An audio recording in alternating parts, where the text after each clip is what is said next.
joining me today, Alex. Pleasure, Fraser. Great. Well, tell us about yourself. So I'm a software engineer. I studied physics, I studied computer science, and I work at a company called Stile Education as platform team lead and last year as head of engineering. So what's one piece of career advice that you wish someone had given you when you were starting out? Well, we're talking about tech leadership, so I guess I'll sort of focus on that.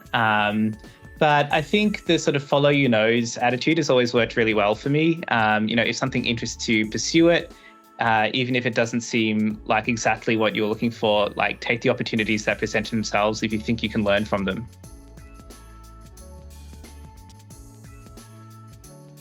And can you share a pivotal moment in your career journey that made a significant impact?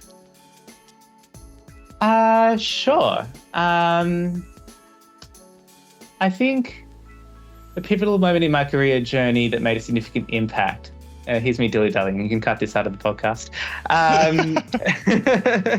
Let's go with, I think realizing that maybe management is something that is not so different from what I was already doing.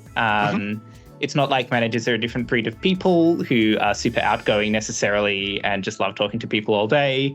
They might still be very technical people, but there's a playbook they're using to frame how they talk to you that can enable those little leadership moments like having a one-on-one, giving feedback, doing coaching. All these things are not sort of arcane concepts that you just have to have baked into you by personality, but there's a sort of playbook you can run that'll be really effective even if you weren't sort of born as an influencer.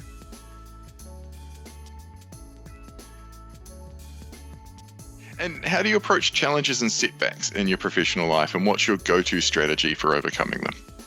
I approach challenges and setbacks by learning.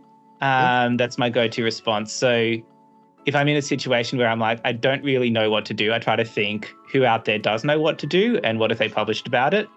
And I go to try and find those resources. And then I talk to my best friend, my wife, Brinley, and maybe my brother, maybe my dad, maybe my mum, and we have a chat about some ideas and I come back to it with some opportunities instead of brick walls.